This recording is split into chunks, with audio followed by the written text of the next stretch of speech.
कानपुर शहर में लगातार बढ़ रही ई रिक्शा चोरी की घटनाओं पर लगाम लगाने में पुलिस को बड़ी सफलता मिली है। कानपुर पुलिस ने ई रिक्शा चोरी करने वाले एक सक्रिय गिरोह का पर्दाफाश करते हुए 3 शातिर चोरों को गिरफ्तार किया है। आरोपियों के कब्जे से चोरी किए गए कई ई रिक्शा और उनके पुर्जे बरामद किए गए हैं।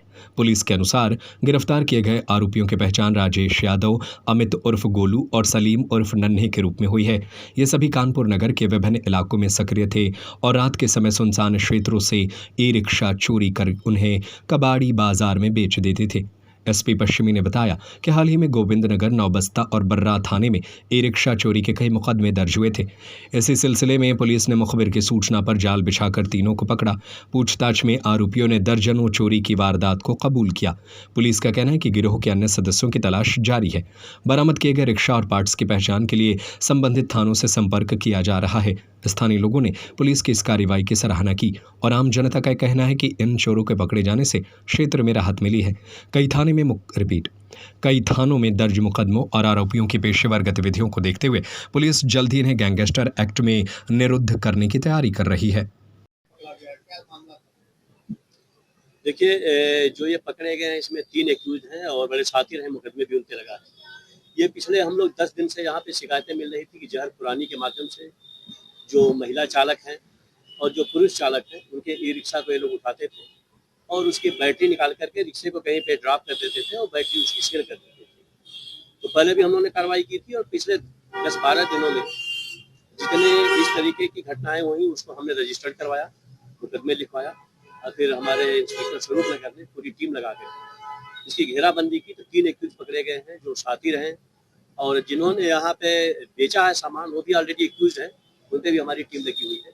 पर्पज हम लोगों का था कि जो शहर में इस तरह की गैंग ऑपरेट कर रही है, जो लोगों की रोजी रोटी के साथ खिलवाड़ कर रहे हैं और उनके सामान को ले जा रहे हैं, उस पर कार्रवाई होनी चाहिए। उसी कड़ी में कार्रवाई की। मैंने कहा ना कि 10 मुकदमे तो मैंने लिखवाए, हाँ, और जो लोग मेरे पास आते गए मुकदमा लिखते गए और पिछले 10 दिन से मैं इसकी रोज मॉनिटरिंग कर रहा था, पर डे मॉनिटरिंग कर रहा था और पर्पज यही था कि ये गैंग खत्म होनी चाहिए। वालटोली में, कन्नलगंज में, सीसामऊ में, तो ये एक गैंग था। जब मैंने इसकी स्टडी की पता चला कि ये बड़ा सिस्टमेटिक ऑपरेट कर रहे हैं। किसी को लड्डू खिला दिया, किसी को कुछ कर दिया, तो फिर उनका कर लेते, या कहीं पे कोई रिक्शा खड़ा है उसको ले गए। करते ये थे बेसिकली, रिक्शा से तो कोई मतलब नहीं, वो बैटरी ले जाते थे और 12,000-15,000 वो बैटरी बिक जाती थी। अगर दिन भर में 2-4 किए थे। जिन्होंने इनको बेचा है उसमें भी हमारी टीम लगी है। पर्पज है किस तरीके की घटनाएं यहाँ पे कम्प्लीटली हुई है और ये लोग क्योंकि हम गैंगस्टर भी लगाएंगे, आगे कार्रवाई करेंगे। अब ये कौन सा था, तो बेसिकली मैं ग्वाल टोली में गया था, तो वहाँ पे एक तिवारी है, उनका नंबर दे देना। तो वो लखनऊ तक गए कि साहब हमारा रिक्शा उठाया था। हमने कहा तुम परेशान हो।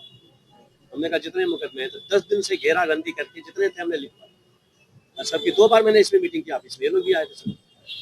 फाइनली इंस्पेक्टर स्वरूप नगर लगे, इनकी टीम लगी और इन्होंने उसको